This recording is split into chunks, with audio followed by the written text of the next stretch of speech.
오늘 우리에게 주시는 하나님의 말씀 보도록 하겠습니다. 구약성경 창세기 37장 1절로 17절까지 말씀입니다.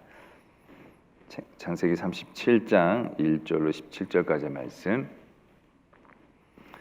저와 여러분들이 한 절씩 교독드리도록 하겠습니다.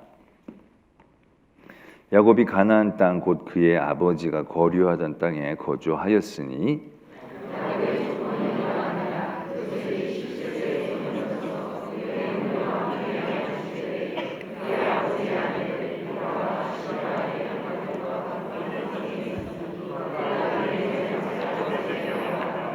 요셉은 노년에 얻은 아들이므로 이스라엘이 여러 아들들보다 그를 더 사랑함으로 그를 위하여 채색 옷을 지었더니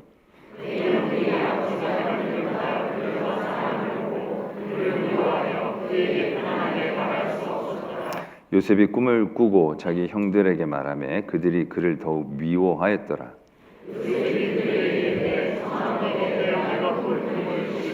우리가 밭에서 곡식단을 묶더니 내 단은 일어서고 당신들의 단은 내 단을 둘러서서 절하더이다.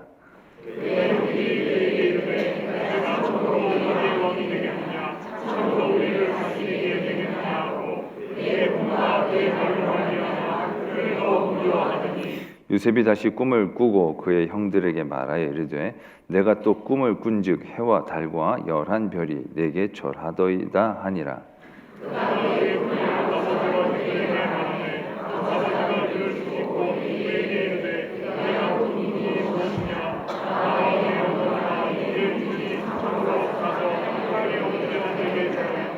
그의 형들은 시기하되 그의 아버지는 그 말을 간직해 두었더라. 이스라엘이 요셉에게 이르되 내 형들이 세겜에서 양을 치지 아니하느냐 너를 그들에게 보내리라. 요셉이 아버지에게 대답하되 내가 그리하겠나이다.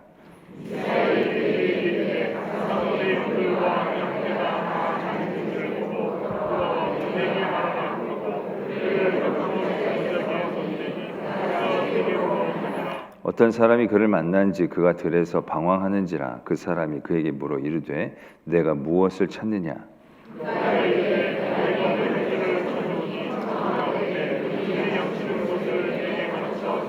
함께요. 그들이 이르되 그들이 여기서 떠났느니라. 내가 그들의 말을 들으니 도단으로 가자 하더라 하니라. 요셉이 그의 형들의 뒤를 따라가서 도단으로 그들을 만나니라. 아멘. 하나님의 말씀입니다. 36장에서 우리는 에서의 족보를 보게 됩니다. 오늘 37장에 보면 2절에 이렇게 시작을 합니다. 야곱의 족보는 이러하다라고 시작을 합니다. 우리가 36장에서 에서의 족보를 보게 되었을 때에는 족장도 나타나고 왕도 나타나고 딱 36장으로만 보면 에서의 가문이 상당히 자리를 잡고 성공한 듯한 느낌을 받게 되어지는 족보입니다. 거기에 반해서 이 37장에서는 이제 비로소 이제 약속의 자손이라고 얘기할 수 있는 야곱의 족보가 이제 시작이 됩니다. 근데 그 시작이 이렇게 시작을 하고 있는 걸 보게 됩니다. 요셉이 17세 소년으로서 그의 형들과 함께 양을 칠 때에 17세의 소년 요셉의 얘기를 시작하고 있다는 얘기죠. 에서의 족보는 쭉 누가 누구를 낳아서 족장이 되고 또 왕이 되어지고 그 지역의 유력한 가문이 된 것 같은 느낌을 확 주는 성공한 것 같은 족보이지만 37장에서는 17세 소년 요셉으로부터 말씀이 시작이 됩니다. 그러면서 쭉 요셉에 대한 주변의 얘기들을 적고 있죠. 요셉이 늦게 얻은 아들이었기 때문에 아버지가 더 사랑했다. 그래서 더 미움을 받았다. 그런 얘기가 적혀져 있죠. 또 하나님께서 꿈을 꾸게 해주십니다. 요셉이 하나님이 꿈을 꾸게 해서 꿈을 꾸었습니다. 그리고 꿈을 얘기했더니 그것으로 미움을 받게 됩니다. 이 장에서도 보면 야곱이 불의를 보지 못하고 그 의로움을 얘기하게 됩니다. 그랬더니 그때부터 형들이 말을 안 하기 시작했다. 이런 이제 이야기로부터 시작이 됩니다. 이제 에서의 거창한 족보 이후에 야곱의 족보를 얘기하면서 어떻게 보면 야곱도 꿀리지 않는 어떤 시작들, 뭐 결론부터 얘기해 주던가, 뭐 누리고 있었던 것들을 표현해 줄 수도 있을 터인데 굉장히 낮게 시작을 한다라고 볼 수가 있다는 얘기죠. 완전히 느낌이 다른 족보가 시작이 되고 있습니다. 우리가 이제 하나님의 약속의 자녀가 이제 하나님의 역사가 시작이 되어지는 것들을 바라보면서 갖는 기대가 있을 겁니다. 야, 이제 에서가 끝났고 야곱이 얘기되어지니까 이제 하나님께서 택하시고 세우신, 그래서 이스라엘이라고 이름을 주신 이 족보가 어떻게 될까라는 이제 기대들이 있을 수도 있을 터인데 그 기대와는 완전히 다른, 이게 무슨 얘기를 하시려고 하시는 건가 싶은 그런 족보가 시작이 되죠. 요셉의 가장 말째는 아니지만 가장 늙어서 얻은 아들. 근데 이 아들의 얘기로부터 이 아들이 미움을 받는 얘기들이 지금 계속적으로 이루어집니다. 근데 이 미움을 받는 이야기들의 공통점은 어떤 공통점을 갖고 있습니까? 솔직히 요셉이 특별히 나쁘게 한 건 없어요. 어떻게 보면 뭐 불의한 걸 얘기했다 이런 것은 관계적으로 좀 그럴 수 있겠지만 어떻게 보면 불의한 걸 당연히 얘기해야 하는 게 맞는 거죠. 요셉이 잘못한 건 아니라는 거죠. 그 형제들이 잘못한 거죠. 양을 치면서 뭔가 잘못한 것이 그들에게 있는 거지 그걸 얘기한 요셉에게 있는 건 아닙니다. 근데 그것 때문에 요셉이 미움을 당하는 거죠. 요셉이 늙음하게 낳고 싶어서 낳겠습니까? 자기가 태어난 걸 어떻게 선택하고 조절할 수가 있겠습니까? 그냥 라헬이 그 늙음하게 낳은 거이지요. 그리고 그 아들을 야곱이 사랑한 겁니다. 그래서 야곱이 편애를 한 거죠.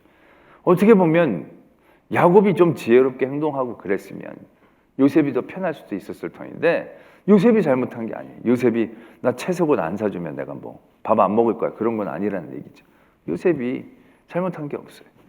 또 꿈을 꿨는데 그 꿈이 너무 강렬하고 인상 깊은 것이죠. 이 요셉에게는 정말 얘기하고 싶을 정도의 그런 꿈이지 않겠습니까? 그러니까 너무 선명하다 보니까 뭐 이걸 자랑하려기보다는 이 꿈의 어떤 선명함 때문에 사람들에게 얘기하지 않으면 않을 수 없는 어떤 감동과 벅찬, 요셉에게는 아마 이런 것이 있었을 것입니다. 하나님이 그만큼의 그 꿈에 대한 선명함을 주신 거죠. 그래서 이제 꿈 얘기를 했더니 그것으로 더욱 미워했다. 편안하게 얘기할 수 없다. 무조건 더욱 미워했다. 더욱 미워했다. 그런 게 지금 전반부에 쫙 깔려 있는 것들을 보게 됩니다. 이제 요셉을 죽이시려는 하나님의 빌드업들이 쭉 이제 되고 있는 것들을 보지만 솔직히 요셉의 입장에서 보면 너무 억울하다라는 느낌이 드는 거죠. 그러면서 이게 야곱의 족보가 시작이 되는데요. 어떻게 이렇게 미움받는 요셉의 얘기들을 먼저 시작하실까라는 생각들을 해보게 되는 거죠.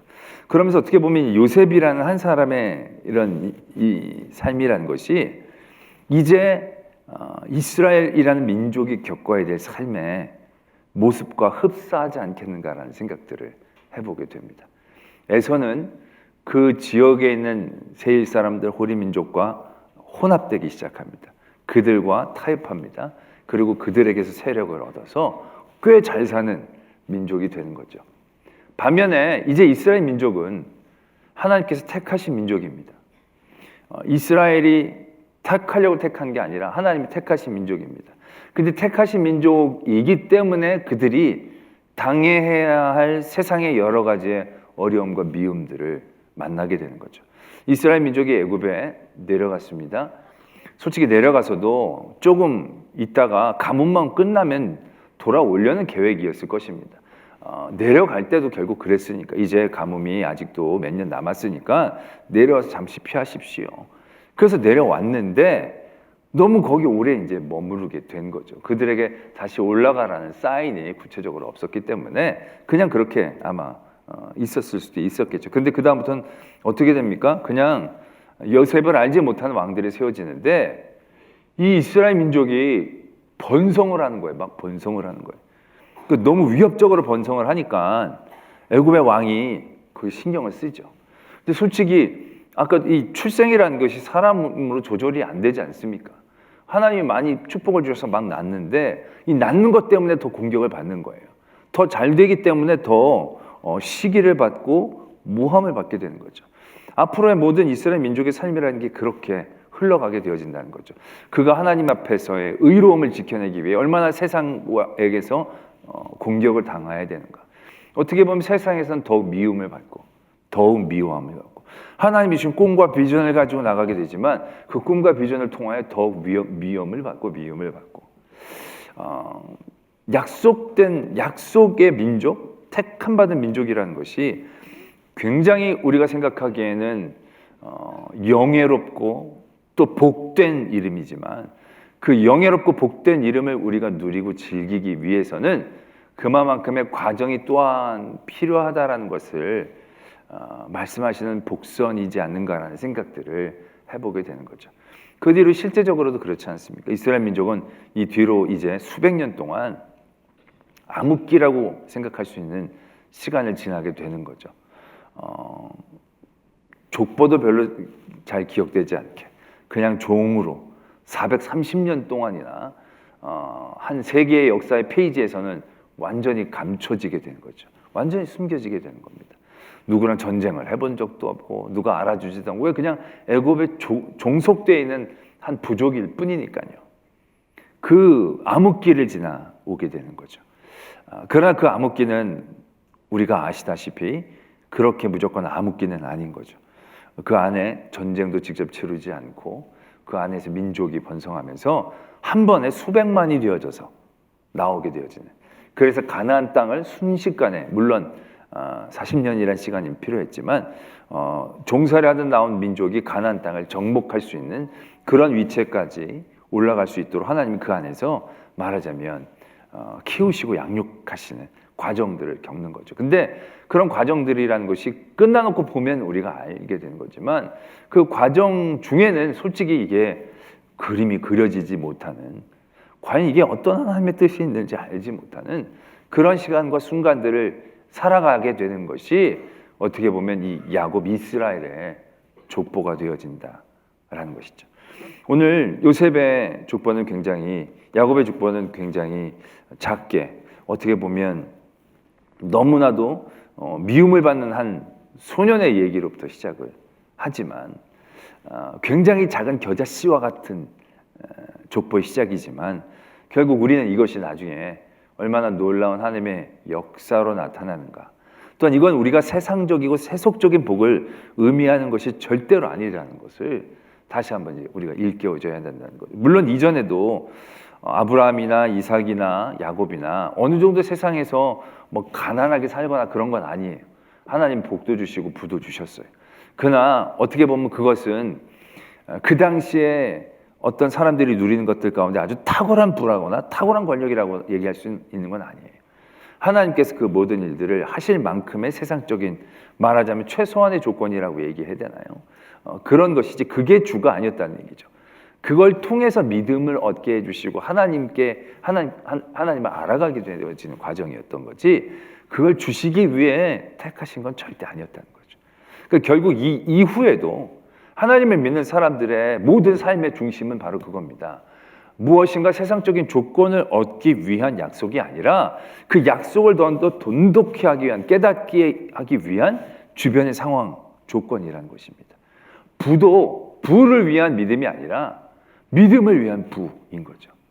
믿음을 더욱더 굳건히 해주시기 위한 건강이고, 믿음을 더 굳건히 해주시기 위한 자녀이고, 믿음을 굳건히 해주시기 위한 우리들의 모든 삶의 조건이다라는 얘기죠.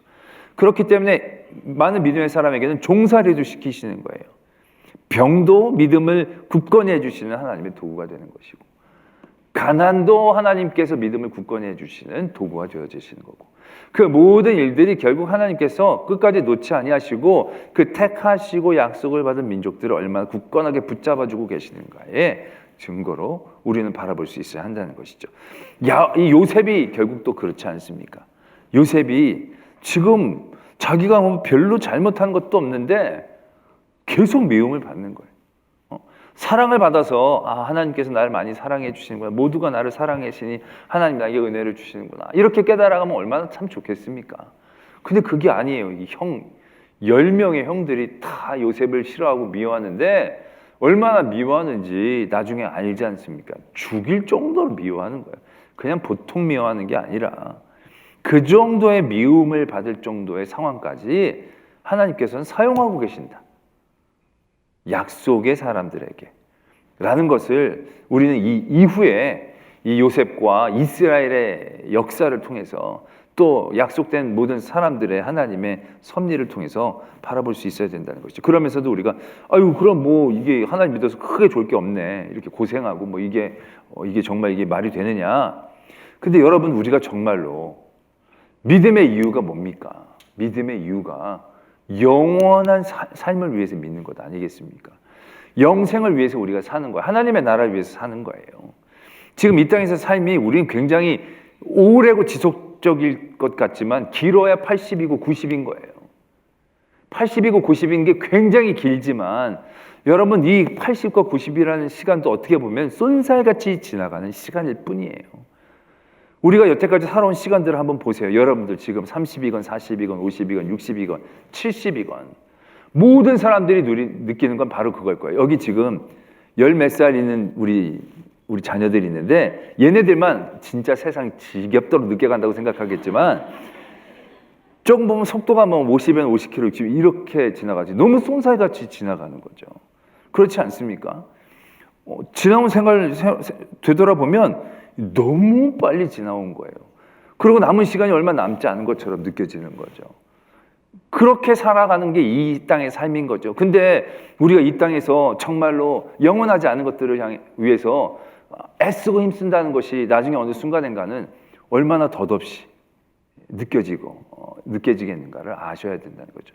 그 때문에 우리가 이 안에서 뭐 우리가 여기서 고생하려고 이게 아니라는 거죠. 우리는 지금 영원한 삶, 하나님의 나라의 삶을 놓고 이 땅을 사는 거예요. 그러니까 이 땅에서 좀 고생하고 힘들고 어려운 이게 문제가 아닌 거죠. 여기서 그래서 더 하나님의 나라를 바라보고 영생을 소망하고 더욱더 하나님에 대한 믿음으로 굳건히 세워지게 된다라고 한다면 그건 이 땅에서 부귀영화를 누리는 것보다 나중에 가면은 너무너무 감사할 제목이 되는 거예요. 여기서 부귀영화를 누리고 하나도 긴장하지 못하다가 결국 타락해가지고 하나님의 나라에 못 가면 우리 하나님 원망할지도 몰라. 하나님 내가 그때 좀 가난하게 하셨어야 되는데 내가 그때 아팠어야 되는데 왜 내가 그때 하나도 안 아프고 그냥 부귀영화를 누려가지고 별로 간절함도 없이 그래가지고 대강 건성건성 교회 다니다가 내가 이 모양 이 꼴로 지옥에 가게 왜 하셨냐고 나를 그때 가난뱅이로 만들지. 그때 부도가 났었어야 돼요. 저는 그때 내가 암에 걸렸어야 됐어요. 막 그렇게 원망하지 않겠냐고 누가 장담할 수 있겠냐는 거죠. 요즘도 보면 이 짧은 삶의 자리에서도 그때 왜 나한테 그러지 않았어? 뭐 이런 사람들 있잖아요. 왜 그때 나 안 깨웠어? 그때 나 왜 공부하라고 안 그랬어? 뭐 그때 나 좀 정신 차리라고 왜 안 그랬어? 요 짧은 순간에도 그렇게 얘기하는 경우들이 얼마나 많아요. 근데 나중에 하나님의 심판대 앞에서 영원한 나라를 바라보면서 넌 세상에서 잘 먹었잖아. 안 아팠잖아. 거기서 뭐 부족함 없이 지냈잖아. 그러면 됐지 뭘 또 하나님의 나라까지 가려고 그래. 그럼 그 말이 얼마나 소름 끼치기 무서운 말이겠어요. 얼마나 등골이 오싹한 말이 되겠어요. 때문에 우리가 이 땅에서 잘 살자고 믿는 게 우리가 믿는 이 믿음이 아니라는 거죠. 우리의 모든 삶의 자리의 초점은 바로 하나님의 약속에 붙잡혀 있어야 된다는 거예요. 이건 영원한 것을 바라보며 우리가 붙잡는 것이니까. 그렇기 때문에 이 이후에 이런 여러 역사들을 바라보면서 우리들은 다시 한번 하나님이 어떻게 일하시는지 그리고 그것이 우리에게 얼마나 큰 은혜인지를 알아가야 한다라는 얘기죠. 우리가 요셉을 보면 꿈의 사람이라는 얘기들을 많이 합니다. 욥이 꿈의 사람이라고. 근데 저는 이게 맞으면서도 좀 딱 안 맞는다는 생각을 많이 합니다. 왜냐하면 요셉을 왜 꿈의 사람으로 얘기하냐면 꿈 얘기가 많아서 그래요. 우리가 오늘도 봤지만 요셉이 꿈을 꾸는 거예요. 그래서 꿈 꾸는 얘기 때문에 미움을 받았어요. 나중에도 보면 바로 왕이 꿈을 꾸는데 그 꿈을 해석을 해서 총리가 되잖아요. 그 꿈과 연관이 많아서 꿈의 사람 요셉이라고들 얘기를 하지만 요셉은 꿈으로 산 사람은 아니에요. 생각해 보세요. 요셉이 이 꿈을 붙잡고 살았겠습니까? 요셉은 이 꿈을 붙잡고 산 게 아니에요. 왜 이 꿈을 붙잡고 살 수 있는 여건과 상황이 아니었어요. 요셉은 이 꿈의 이유와 진리에 대해서 늘 물음표를 들고 살았을 거예요. 이 꿈이 무슨 의미인가? 딱 봐도 무슨 의미인지 알지만 도대체 이 꿈을 내가 왜 꾸게 하셨는가? 늘 이것 때문에 아마 시험에 들었으면 시험에 들었지 나는 이 꿈을 꿨어. 이제 다 내 형들이 나한테 절할 거야. 아빠, 엄마도 다 내게 절할 거야. 그날을 바라보면서 내 앞에 무릎을 꿇게 하리라 그러면서 그 꿈을 붙잡고 산 사람이라고 생각하면 안 된다는 거예요. 절대로 요셉은 이 꿈을 해석하지를 않았어요. 이 꿈에 매이지를 않았어요. 요셉이 종으로 팔려갔어요. 죄수가 됐어요. 그 상황에서는 이 꿈을 그려낼 수 있는, 소망할 수 있는 그 어떤 거리도 존재하지 않은 곳이었어요. 꿈으로 산 사람이 아니에요. 꿈을 해석했을 때 그 꿈이 자기 꿈은 아니었잖아요. 하나님께서 해석해 주신 거니까. 그러니까 요셉이요, 꿈으로 산 사람은 절대 아니에요. 그럼 요셉이 뭘로 살았나? 요셉은요, 오늘 말씀에 나오는 이런 태도로 살은 거예요. 첫 번째, 그의 형들의 잘못을 아버지께 말하는 거예요. 불의에 대하여 민감함. 이것이 요셉은 어려서부터 그 자리에, 삶의 자리에서 그 안에 자리 잡고 있었던 거예요. 하나님 앞에 바르지 못한 것에 대하여 분명히 얘기할 수 있는. 어떻게 보면 형들의 잘못을 고자질했다라고 얘기할 수 있지만 이건 고자질의 상황이 아니라, 그래서 형들을 나쁘게 하려는 게 아니라 요셉에게는 옳지 못한 것들을 얘기하지 않을 그런 힘이 없었다는 거예요. 얘기하지 않을 수 없는, 꼭 얘기할 수밖에 없는, 그렇죠. 이런 힘이 이 안에 있었다는 얘기죠. 이런 힘이 나중에 어떻게 작용을 합니까? 보디발의 아내 앞에서도 이 힘이 그를 지켜내지 않습니까? 그 보디발의 아내의 집요하고 치명적인 유혹들, 그 유혹을 거절했을 때에 분명히 어떠한 불이익을 예상할 수 있었을 터이지만 요셉은 거기에서도 분명히 얘기하죠. 내가 어떻게 하나님 앞에서 득죄하겠습니까? 이게 한 번에 막 깨달음으로 되어지는 상황이 아닙니다. 이 17세의 소년이 형들의 불의에 대하여 아버지께 얘기하면서 바로잡으려고 했던 그 마음의 발음들, 하나님 앞에서 옳지 않은 삶에 대해서 거부하려고 했던 그 작은 몸짓 하나하나들이 그 안에 차곡차곡 쌓여졌을 때 그것이 보디발 그 아내의 유혹을 이겨낼 수 있는 힘이 될 수 있었다라는 얘기죠. 우리가 우리의 모든 믿음의 생활들을 전에도 그런 얘기를 자주 해드렸지만 뭐든지 쌓은 곳에서 나타나는 거예요. 쌓은 선에서 선이 나타나는 거고 쌓은 악에서 악이 나타나는 거야. 한 번에 악이 저질러졌다고 생각하면 안 돼요. 그 악을 저지르기 전에 내 안에 나도 모르게 쌓였던 내 악이 있었기 때문에 그 악이 저질러진 거예요. 내가 선함을 그 상황이 되면 내가 선하고 착한 일을 하겠지. 안 그래요. 하나하나의 착한 일들이 되어지지 않으면 선한 일들을 해야 할 때 할 수가 없어요. 늘 우리들 그런 분들 있잖아요. 때가 되면, 능력이 되면, 그때가 되면. 그래서 늘 하나님의 일들을 미루는 경우들이 있잖아요. 그 미루는 경우 그때 우리는 그때를 만나면 할 수 있을 것 같지만 절대로 그러면 못합니다. 때를 미루는 사람은 그때도 때가 아닌 거예요. 그때도 미루게 되는 거예요. 저는 늘 그런 생각을 해봅니다. 순교하라 그러면 순교는 할 수 있을 것 같아요. 순교는 어떻게 보면 쉬워요. 믿습니다. 그러고 싹 죽으면 천국에 딱 가면 모든 게 아주 심플하고 깨끗한 거니까.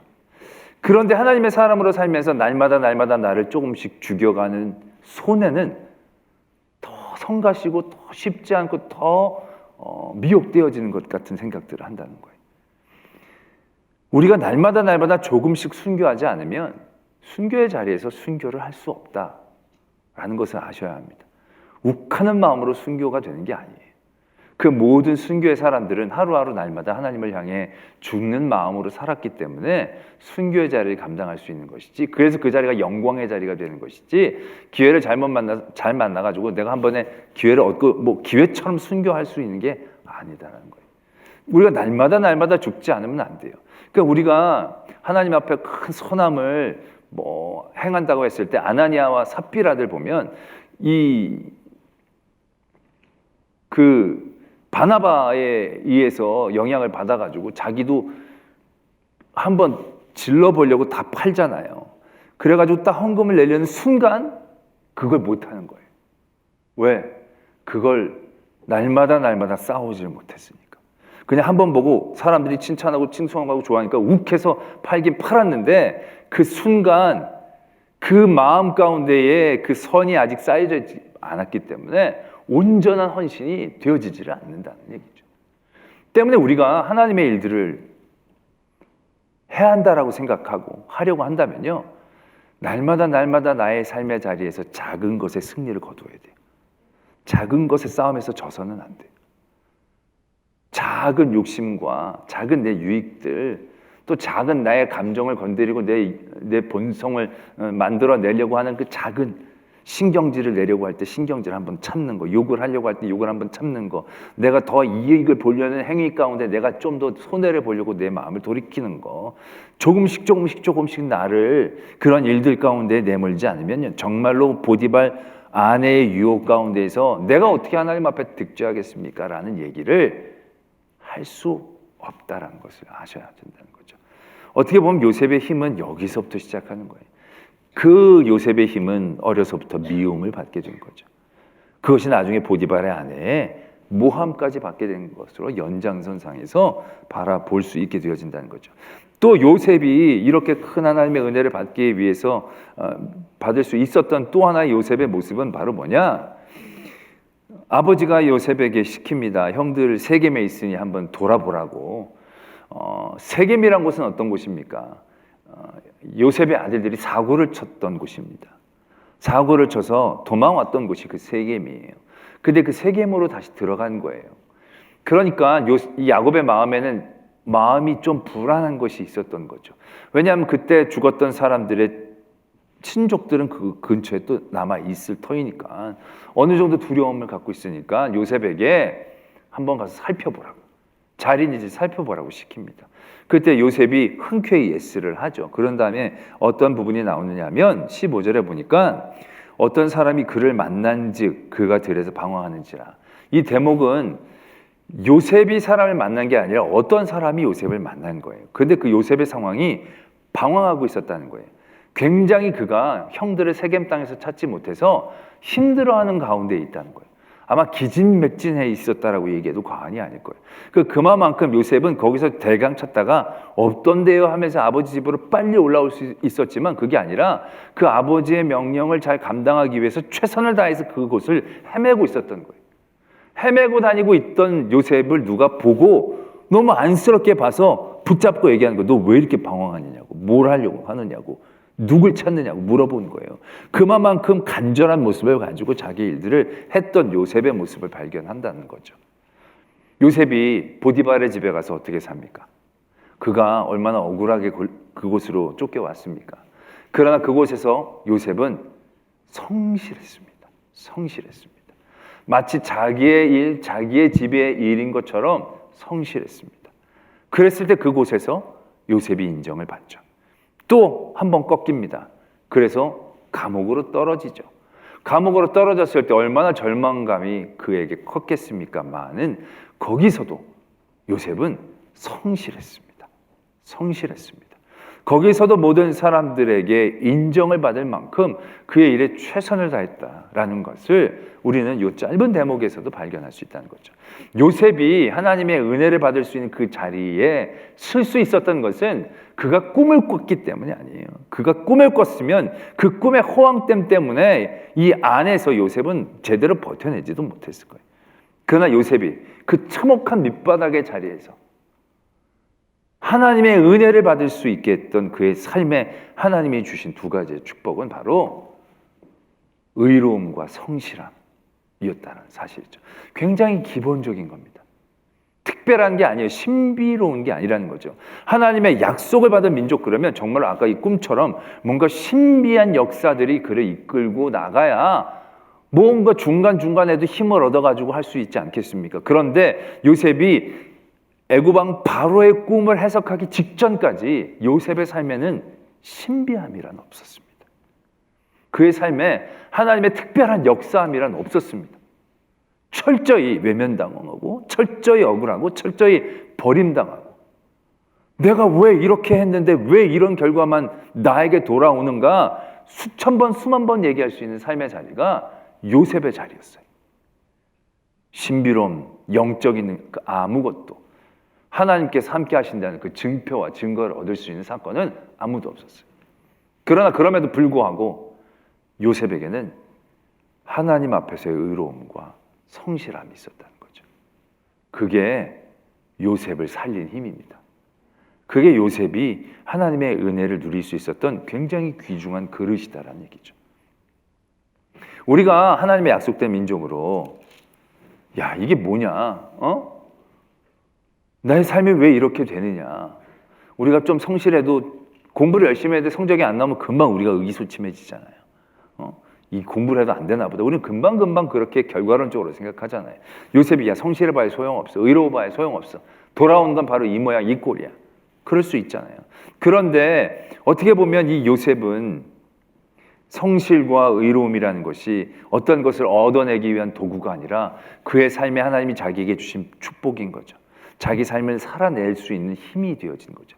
그 자체에서 그는 날마다 다시금 일어나고 다시금 날마다 새로워질 수 있다는 거죠. 신비롭고 새로운 것이 아니라는 거죠.